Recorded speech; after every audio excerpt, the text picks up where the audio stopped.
नमस्कार दोस्तों, प्रदीप साहू क्लासेस में आपका स्वागत करते हैं।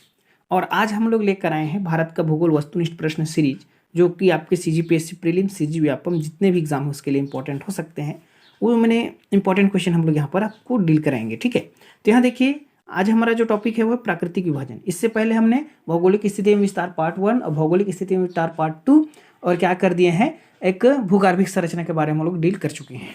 ठीक है, तो आज का जो हमारा टॉपिक है ये आप बहुत अच्छे ढंग से समझाया गया है। आप इसको एक बार अच्छे से देखते चलिएगा। ठीक है, चलिए तो स्टार्ट करते हैं। हमारा फर्स्ट क्वेश्चन है, भारत में पूर्वी तट के मैदान को किस नाम से जानते हैं? ठीक है, जो पूर्वी तट है, तटीय क्षेत्र है, पूर्वी तटीय, उस क्षेत्र के मैदान को किस नाम से जाना जाता है? तो ऑप्शन ए है सह्याद्री, कोंकण, कोरोमंडल या मालाबार तट। ठीक है, तो इसमें आपको बताना पड़ेगा कौन है आपका आंसर। तो आपका आंसर क्या हो जाएगा? तो ये आंसर आपका ये सी हो जाएगा दोस्तों। ठीक है, क्योंकि कोरोमंडल तट, उत्तरी सरकार और दीघा तट, ये तीन आपके क्या हैं, पूरी तट के मैदान है। फिर देखिए काठियावाड़, कोंकण, कन्नड़ और ये मालाबार, ये सब आपके क्या है, चार पश्चिमी तटीय मैदान है। ठीक है, चलिए देखते हैं इनके बारे में थोड़ा सा ध्यान है।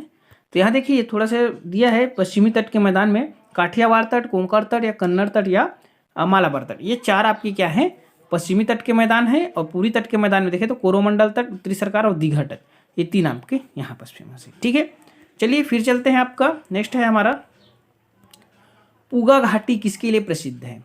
ठीक है, आपको याद करना पड़ेगा, ये क्वेश्चन में आया हुआ क्वेश्चन है। अभी जो आया हुआ क्वेश्चन है उसको भी लिया है, जो आ सकता है उसको भी बनाया है। ठीक है, तो यहाँ देखिए पूगा घाटी किसके लिए प्रसिद्ध है? भूतापी ऊर्जा, सौर ऊर्जा, पवन ऊर्जा या जल विद्युत ऊर्जा। ठीक है, तो यहाँ क्या है आपके लिए, इसके आपका आंसर क्या हो जाएगा? ये answer A is the right answer. ठीक है, चलिए नेक्स्ट क्वेश्चन पे चलते हैं, है ना। तो यहाँ पास दे चुका है, ये पूगा घाटी इसके लिए प्रसिद्ध है, भूतापी ऊर्जा के लिए प्रसिद्ध है। ठीक है, फिर देखिए अरब सागर में स्थित द्वीप है।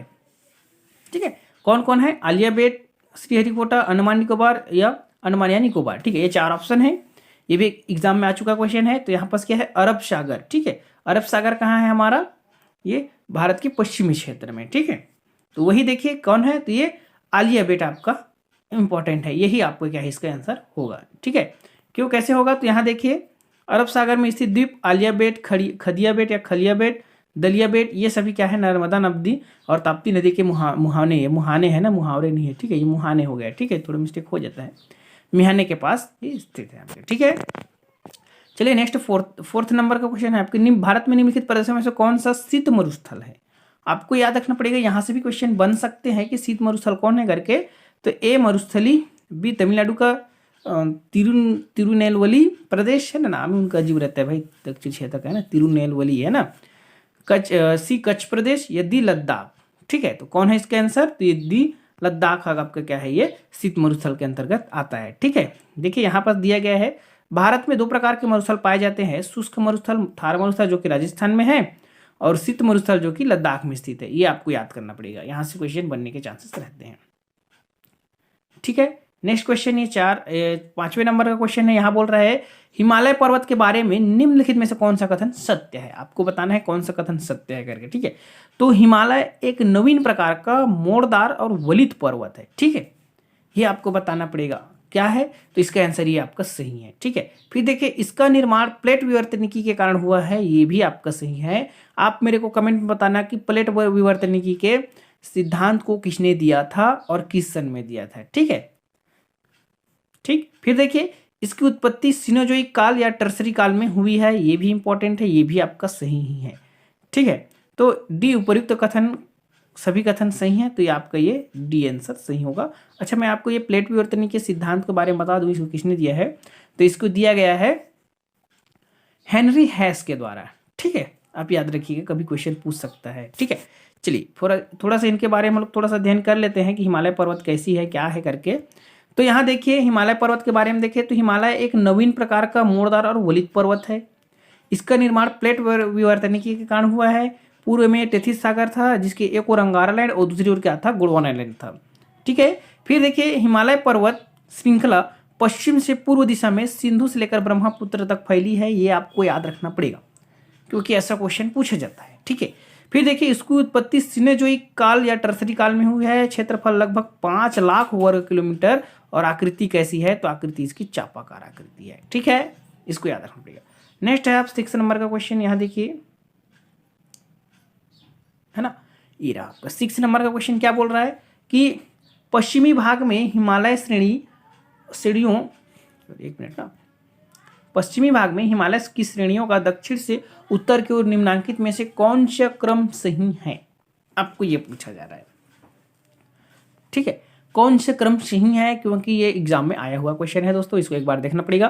तो क्या है, महान हिमालय, लघु हिमालय, शिवालिक, शिवालिक लघु महान, लघु हिमालय, महान हिमालय या शिवालिक हिमालय, शिवालिक हिमालय, महान हिमालय या लघु हिमालय। ठीक है, तो देखिए इसमें आपको इसका क्रम सीक्वेंस कैसा रहेगा। तो शिवालिक हिमालय सबसे नीचे है, फिर उसके ऊपर में लघु हिमालय आता है, फिर उसके बाद महान हिमालय, फिर उसके बाद ट्रांस हिमालय आता है ना, ऐसा इसका क्रम है। देखिए नीचे में देखते हैं, इसके बारे में थोड़ा सा डील किए हुए हैं। तो ये रहा आपका क्रम। ठीक है, तो यहाँ दिया है हिमालय का दक्षिण से उत्तर की ओर क्रम। देखिए तो यहाँ क्या है, उप या शिवालिक हिमालय पहले है, फिर उसके बाद लघु या मध्य हिमालय, फिर महान या आंतरिक हिमालय, फिर उसके बाद ट्रांस या तिब्बत हिमालय। ये आपका नीचे से ऊपर की ओर जाया गया है। ठीक है, तो दक्षिण से उत्तर की ओर मतलब नीचे से ऊपर की ओर। ठीक, फिर देखिए हिमालय की श्रेणियों को अलग करने वाली संरचना देखिए, ये आपको थोड़ा सा इंपॉर्टेंट है, याद रखिएगा और आपकी जानकारी के लिए भी रहेगा और थोड़ा सा ये क्वेश्चन बन सकता है, इसके लिए आपको देखना पड़ेगा। ठीक है, चलिए तो देखते हैं यहाँ पर।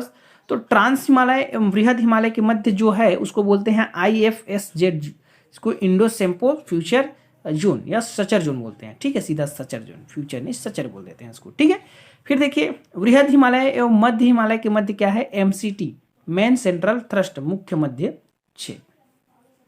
ठीक है, इसको भी याद रखना पड़ेगा। फिर देखिए नेक्स्ट है मध्य हिमालय एवं शिवालिक हिमालय के बाद क्या है, इसके मध्य जो है वो है MBF कहने करती है मेन बाउंड्री फॉल्ट, मतलब मुख्य मध्य सीमा छेद।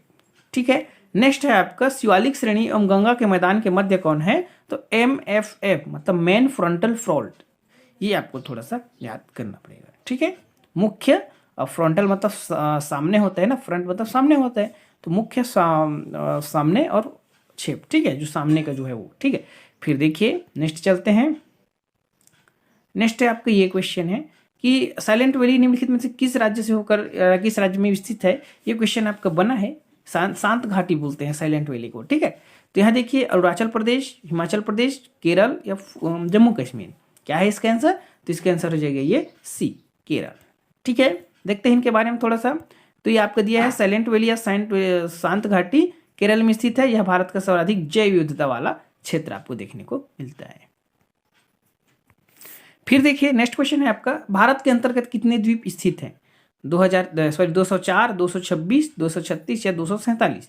तो इसका आंसर क्या है, ये 247। ठीक है, चलिए देखते हैं इनके बारे में थोड़ा सा।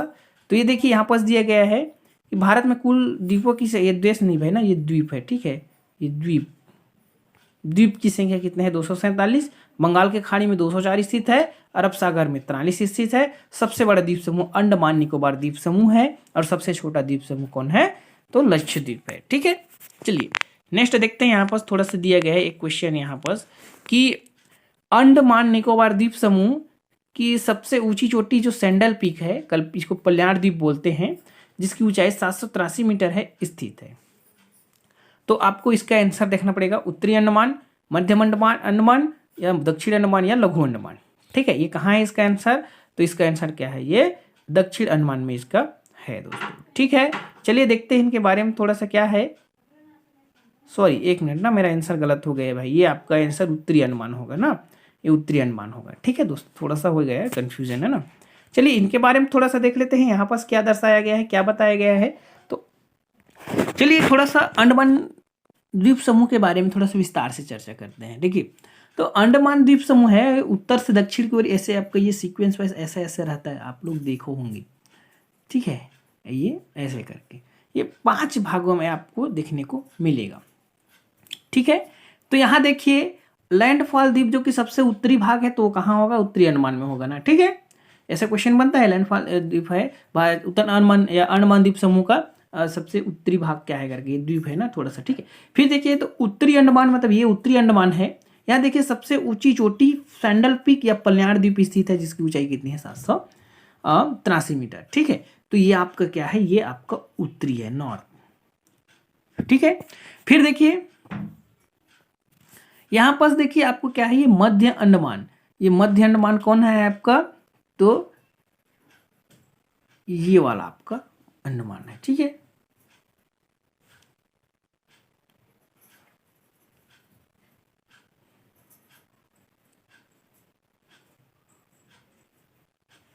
ठीक है, फिर देखिए ये उत्तरी है ना, सॉरी ये लैंडफॉल द्वीप है, फिर ये आपका उत्तरी अंडमान है, फिर ये मध्य अंडमान है जहाँ सबसे बड़े द्वीप स्थित है। फिर देखिए दक्षिण अंडमान, ये दक्षिण अंडमान यहाँ पास आएगा। और फिर देखिए ये सक्रिय ज्वालामुखी हो गया ना, इसलिए कंफ्यूज हो गया, ठीक है। पोर्ट ब्लेयर कहाँ है आपका, ये दक्षिणी अंडमान निकोबार द्वीप में स्थित है, ठीक है। सेलुलर जेल भी यहीं पर स्थित है। और आता है आपका लघु अंडमान लास्ट में। उससे पहले देखते हैं कि सक्रिय ज्वालामुखी यहाँ है बैरन द्वीप और नारकुंडम, सॉरी बैरन और नारकुंडम, ये क्या है, सक्रिय ज्वालामुखी है जो किसके बाजू में स्थित है, ये आपके दक्षिण अंडमान के बाजू में, मतलब ये ऐसे करके यहाँ पास होगा बैरन और नारकुंडम, ठीक है। फिर देखिए लघु अंडमान माउंट हैरियट व हैवलॉक राष्ट्रीय उद्यान आपका यहाँ स्थित है, ठीक है। चलिए यहीं पर से क्वेश्चन और तो एक और बन सकते हैं, तो 10 डिग्री चैनल क्या करता है, लघु अंडमान और कार निकोबार द्वीप से अलग करता है। अभी आपका लघु अंडमान हो गया, ये अंडमान हो गए आपके। मैं अगर बात करें, चर्चा करें यहाँ पर, इससे पहले थोड़ा सा इसको देख लेते हैं क्वेश्चन को, है ना। तो ये निम्नलिखित में से किस द्वीप समूह का उत्पत्ति निमज्जन या प्रक्रिया से हुआ है, बोला निमज्जन प्रक्रिया से किसका हुआ है, ठीक है। तो लघु अंडमान निकोबार द्वीप समूह, लक्षद्वीप समूह, बैरन, या इनमें से कोई नहीं। तो क्या है इसका, तो निमज्जन प्रक्रिया अगर कोई है तो आपको अंडमान निकोबार द्वीप समूह को लेना है, और प्रवाल भित्ति का अगर बात करें तो ये आपको लक्षद्वीप को लेना है, ठीक है। चलिए फिर देखते हैं इनके बारे में। अच्छा, हमारा ये तो आपका कंप्लीट हो गया है। अंडमान निकोबार द्वीप समूह का निर्माण निमज्जन प्रक्रिया द्वारा हुआ है तथा लक्षद्वीप का निर्माण प्रवाल भित्तियों से हुई है, ठीक है। ये आपका थोड़ा सा कंप्लीट हो गया है आज का क्लास हमारा, है ना। तो इससे पहले हम लोग अगर बात करें थोड़ा सा, तो जगह तो नहीं है लेकिन एक बार देख लेते हैं। यहाँ पर मैंने दिख रहा है कि हम लोग पढ़ रहे हैं अंडमान निकोबार द्वीप समूह, तो ये 5 तो आपका अंडमान निकोबार द्वीप समूह हो गया, ठीक है। उसके बाद ये वाला सेक्शन में 10 डिग्री सेक्शन आपका चैनल होता है, उसके बाद ये इधर निकोबार स्टार्ट होता है, ठीक है। इतना आपको याद करना पड़ेगा। चलिए ठीक है, आज का हमारा क्लास कंप्लीट होता है दोस्तों। आशा करते हैं कि ये वीडियो पसंद आया है। अगर आपको वीडियो पसंद आता है तो चैनल को लाइक कीजिए वीडियो को, और चैनल को वीडियो को शेयर कीजिए एंड सब्सक्राइब कर दीजिए अपने चैनल को, ठीक है। चलिए धन्यवाद।